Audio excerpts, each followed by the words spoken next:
the next one, there's an MMO called Dream World.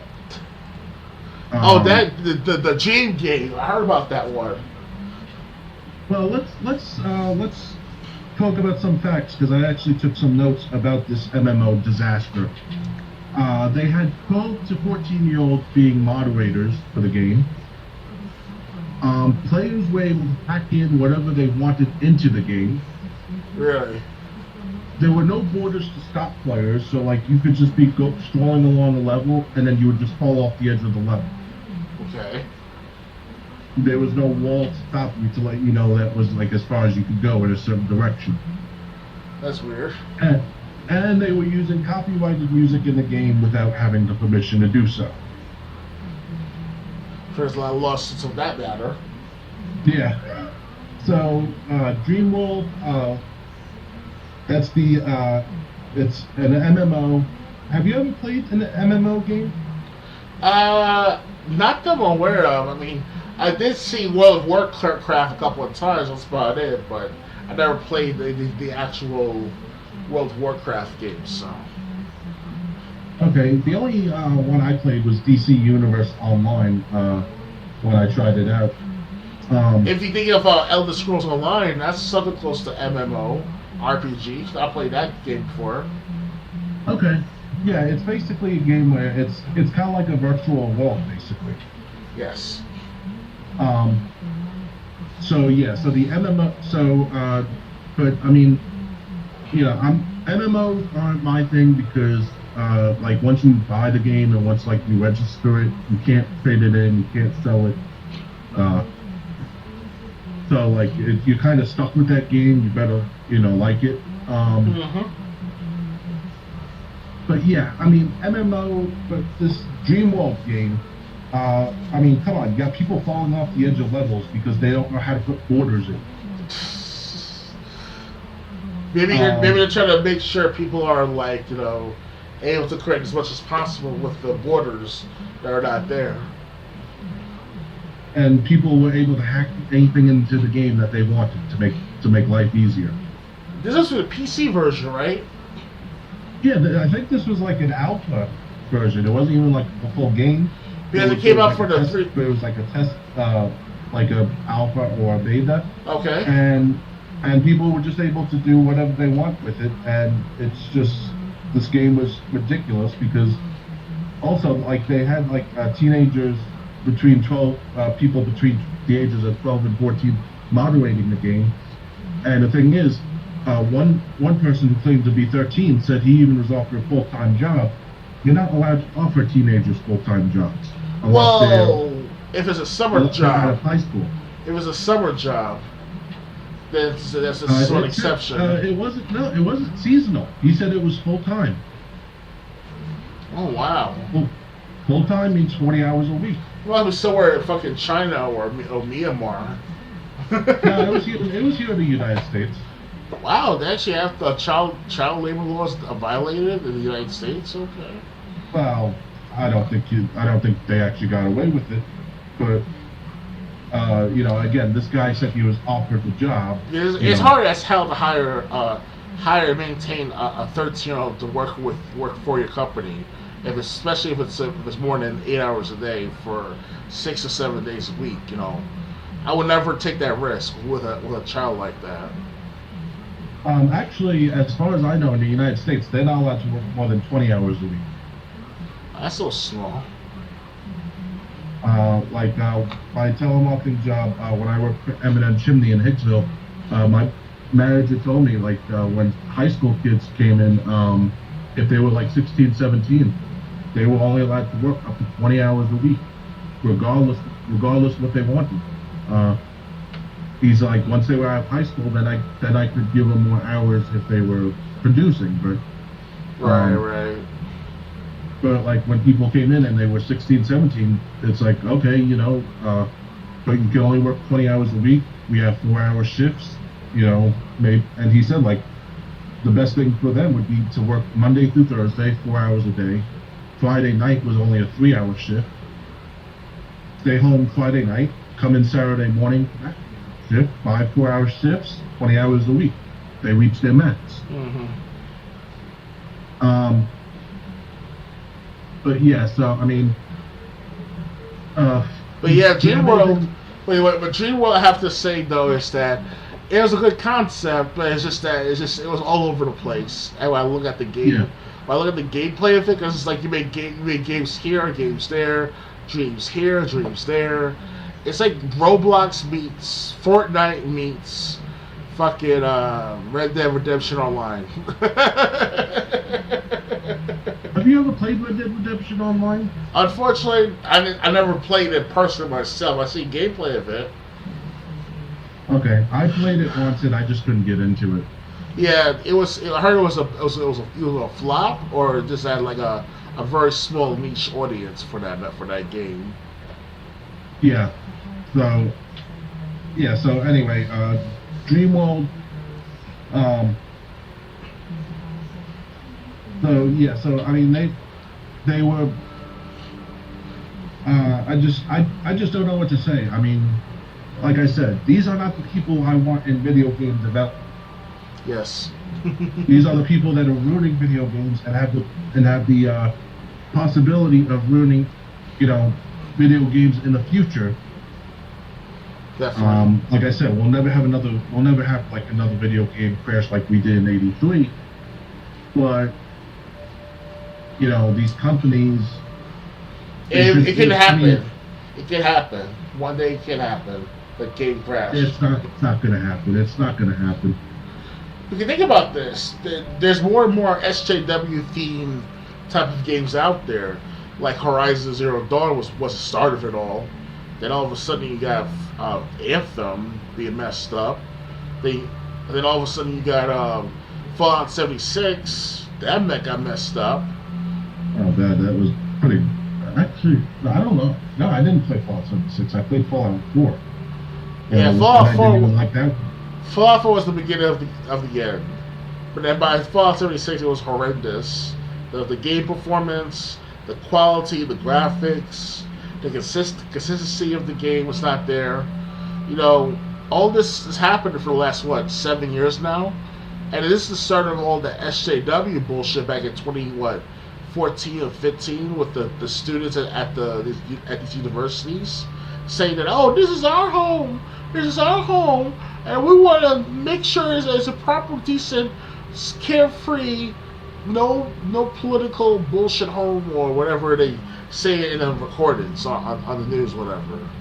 It was ridiculous, But the thing is, I mean, these companies are starting to learn. I mean, the company that was responsible for creating The Last of Us 2, they listened to Anita Sarkeesian one time, and when they saw how well that worked out, which it didn't, they said they wanted nothing to do with her. So and Cyberpunk, a video game. Go on. And Cyberpunk 2077, I heard she took part in. Like, she was forced into that. She forced herself into that project. Yeah, but the thing is, once they find out, it's like selling a bill of goods. You think, you tell this company, if you use my ideas, this game will, be a bestseller. And when the game underperforms, you're an idiot if you listen to that person again. Definitely. And these people aren't listening to these games, to these people who know nothing about video games again. Because, I mean, after The Last of Us 2 and Anita Sarkeesian got shown the door, what has she been doing since? Trying to dismantle Cyberpunk 2077. And she's doing a good job of it. Well, if the game had released in a playable state. You thank her for that.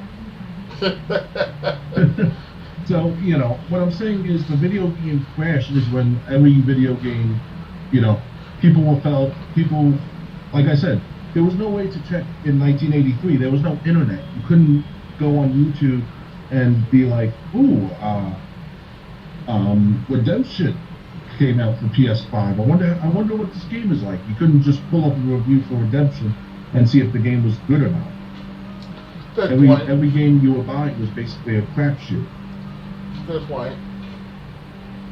I mean, if you want, I think I showed it to you.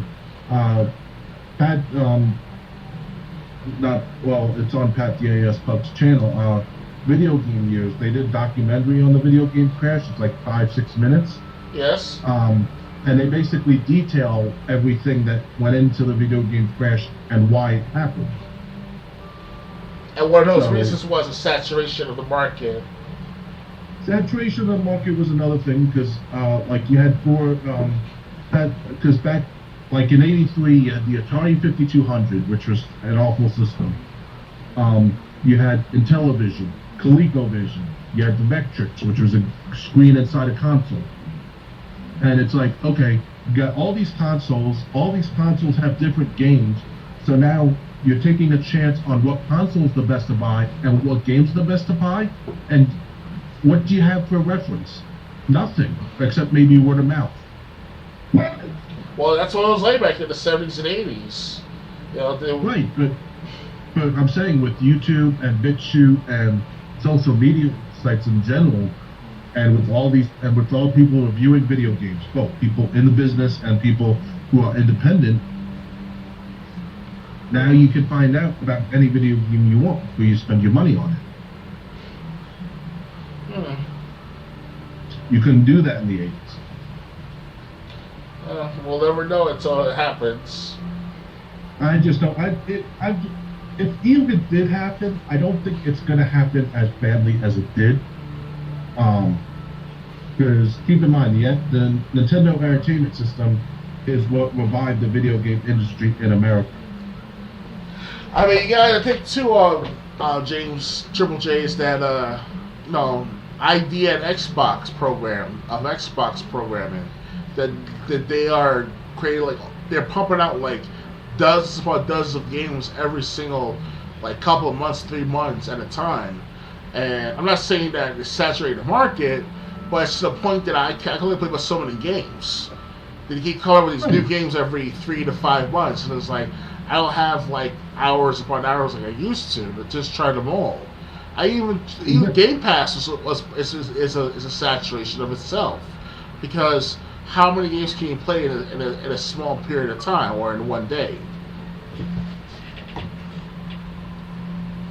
Let's see, 9, 10, 11, 12, 13, 14, 15, 16, 17, 18, 19, 20. Okay, so far I'm just looking at like releases for the month of Xbox, and like there's like 20 games so far that's coming out like in the next 2 weeks. See what I mean? Yeah, no one's ever gonna have a chance to try out all these games unless you're rich and you have no other job. Or if you do have money, you're not gonna have the time. You gotta take the risk all the time to keep buying new games over and over, because you don't know what the reviews are like yet.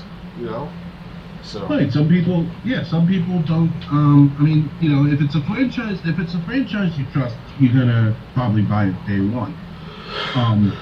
But the thing is, for these games that you don't know about, you can always look up a review. I mean, IGN and GameSpot will have their review up on release day. Right. And you can always wait a week and let someone else review the game and then see what you think. And then you can make your decision based on that if you want to buy the game or not. I've waited for people to review the game before I purchased it. Okay. And then made my decisions based off that. Back when I was building up my video game collection in the 2010s, like when I was buying current games, I was watching reviews a lot. Amazon just suggested I buy Dead Space. How is Dead Space? Look up a review. Then, this game looks interesting. I'll buy it. And then, like, Amazon suggests Mighty Number 9. I look up the review. Oh, this game looks terrible. I'm not buying it. Yeah, but at the same time, in recent time, as of like with Crash Team Racing Nitro Fuel, they actually let the reviewers review the game first in its first few days after release, or first few hours after release, and then 2 or 3 months later to come out with with microtransactions and other DLC type of games. Make sure that it's positive and do something like that. So that means you can't trust the reviews after a while. That's another factor behind that crash we might have in the future.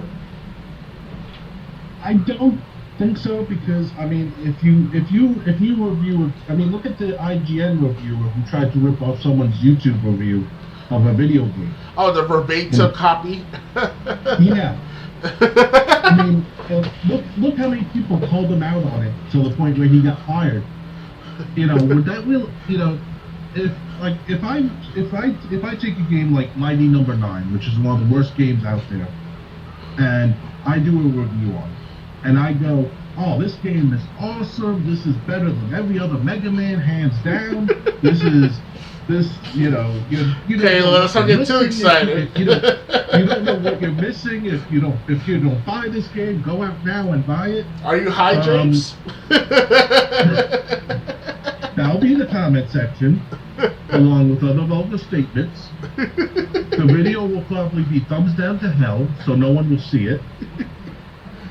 And I'll probably get popular, but in a negative light. Yes, you really be the most hated. You be the most hated man among the Mega Man fan base. Yeah. So I mean, some people in the Sonic fan base hate me for defending Sonic Generations. Yeah, and I'm like, well, Generations not that bad. I give you credit for making that review. Oh no, not Sonic Generations. It was Sonic Unleashed that I defended. Oh that. And I still say to this day, on PlayStation 2, the game was much better than on the Xbox 360, PlayStation 3, and Wii. Mm-hmm. Some people, but Sonic Unleashed is still looked at in a negative light, and I say yes, unless you try the PlayStation 2 version. Yes. But so like what I'm saying is, so say the point is, give me a bad game, and let's just say I tried my best to make it look awesome. The internet's gonna respond, and everyone's gonna hear what they're saying. And you'll be crucified afterwards. Exactly. So, even if reviewers who were paid off extra, try to upsell a game that they know is crap. It's the truth's going to come out. Definitely. Anyway, what was the next thing we had on the list? Well, I want to say before we move on, James. Before we move on, let's take into consideration. We may have a V game crash, but it's not going to be an organic crash. I mean, somehow, some way, there's going to be a conglomerate of gamers who are going to infiltrate the market, who are going to find ways to make sure the market is competitive on their front, or on their end, or on their company's end. And that's it. They're not going to care about other gamers, or fan bases, or even niche audiences. So it's kind of like the stock market, but this time it's going to be infiltrated in the gaming market. So we might have that in the future, sooner or later. That'll be the start of it all, or another game crash, or at least a stage one. How do you stage a video game crash with just a few people? You can make rumors. You can start rumors saying that you can start rumors, and on social media today, how quickly are rumors debunked?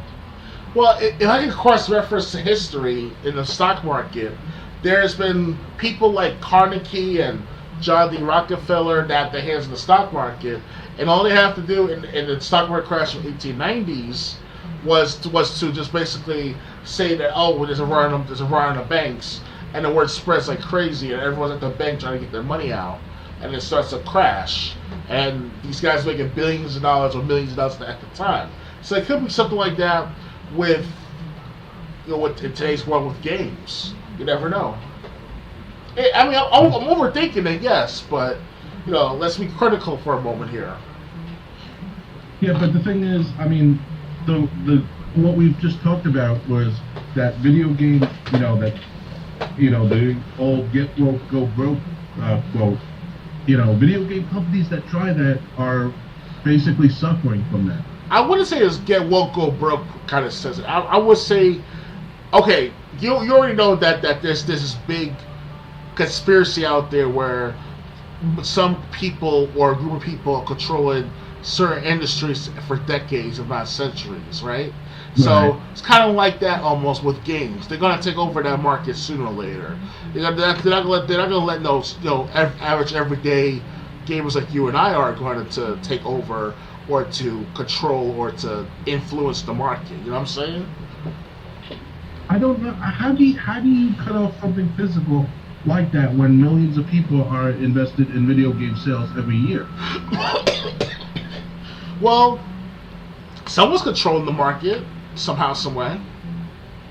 Yeah, but I think the market's just going the way that it goes. I mean, look, like you said, like the banks and stuff. Okay, but that's the stock market. That's a completely different market. I'm talking about video games, which are widely available. I mean, what are they gonna do? Go to retailers and tell them to close up shop? The retailer's gonna laugh at them. And the thing about the video game crash is that,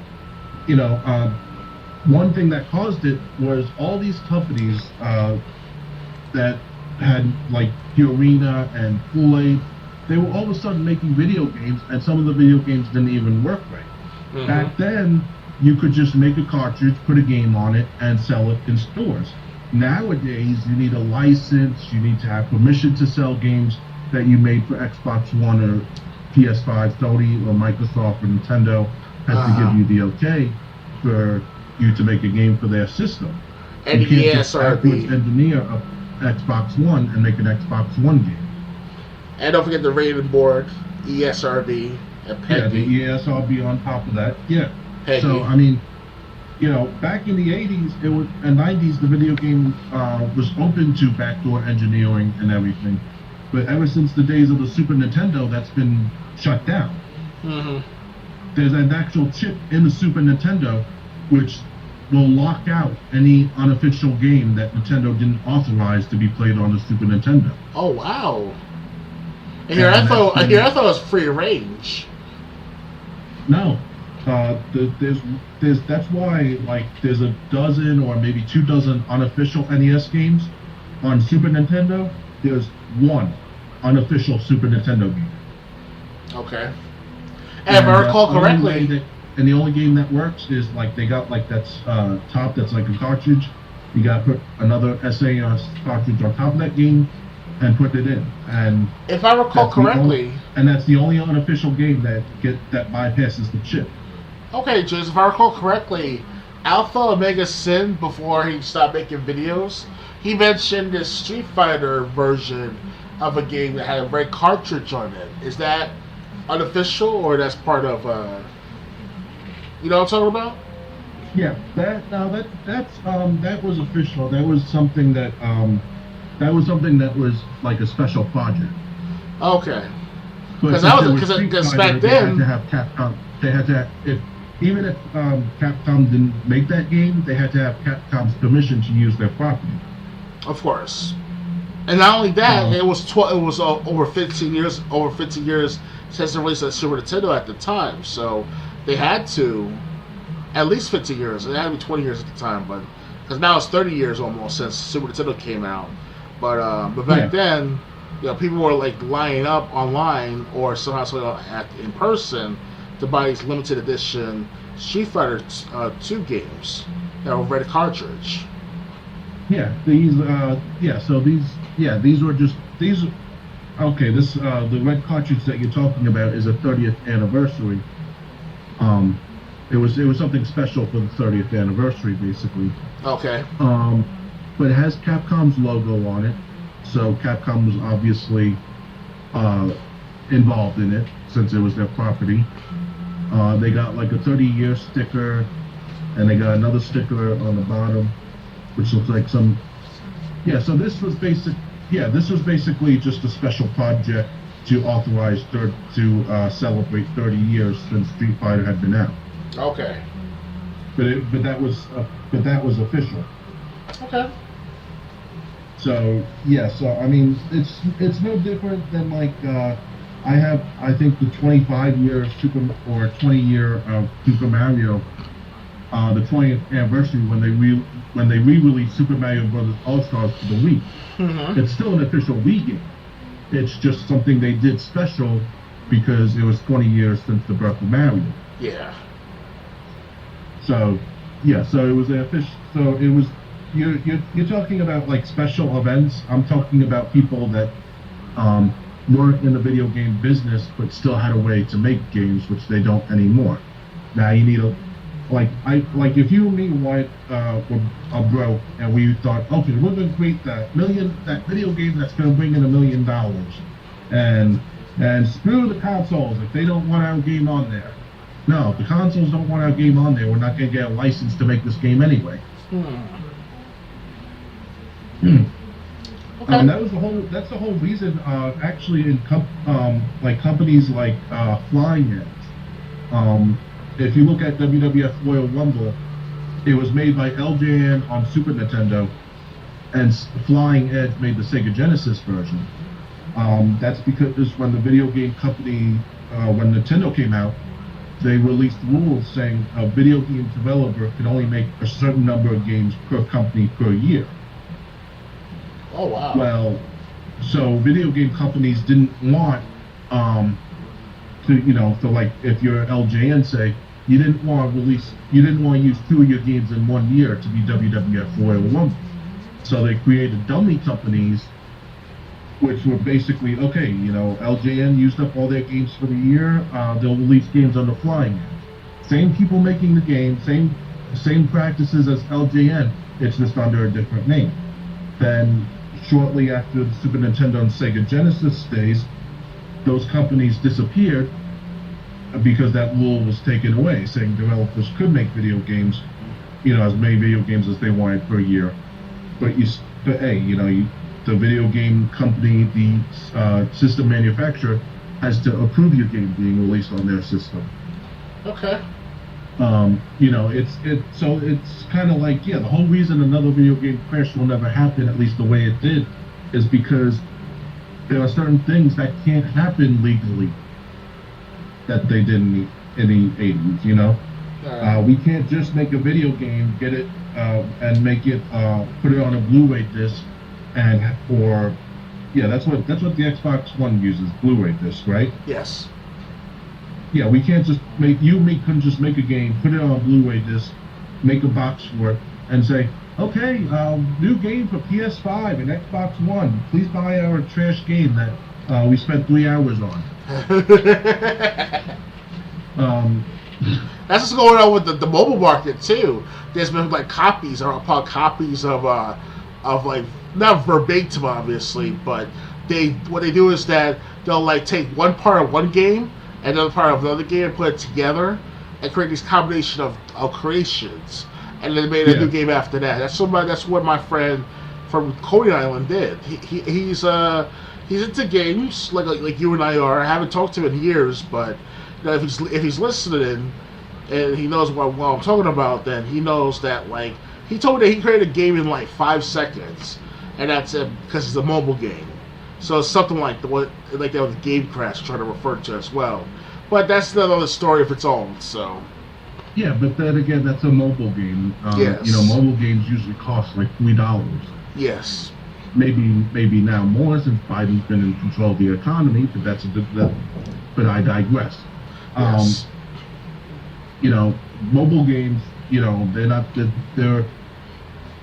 there's a reason mobile games are like pocket pool and no one cares, because they're either free games or they're cheap games that they're not meant to immerse you. They're meant to just give you a distraction for 5-10 minutes while you're waiting for your name to be called at the doctor's office or the DMV. Yeah, or anywhere else. Yeah. You win. Anyway, so You win. You win, James. And I'll be like, oorah, oorah, oorah. 8 ball, corner pocket. You lose. On to the next topic, if you want. Okay. God of War Ragnarok got delayed, and Alanah Pearce was basically getting DMs wishing she'd be assaulted by a gang. Wishing she'd be sexually assaulted, basically. Wait, what about Ragnarok? Is that a sequel to God of War? Yes, God of War Ragnarok is the next God of War game. It got delayed, and after it got delayed, Alanah Pearce, I think her name is, who is one of the people working on the game. Is that the lady with the white hair? She got blamed, and she was getting threatening messages. Is that the same lady with the white hair? No, I think Alanah. I don't think so. Because Alanah Pearce, the Alanah Pearce that I know of, she has like this grayish white highlighted hair in her streams, and she also records on YouTube as well. Okay, yeah, you're right. She does have that like grayish whitish hair. She does stream herself. Yeah. So yeah. To get gangbang, that's funny. Wow, these guys are very hardcore.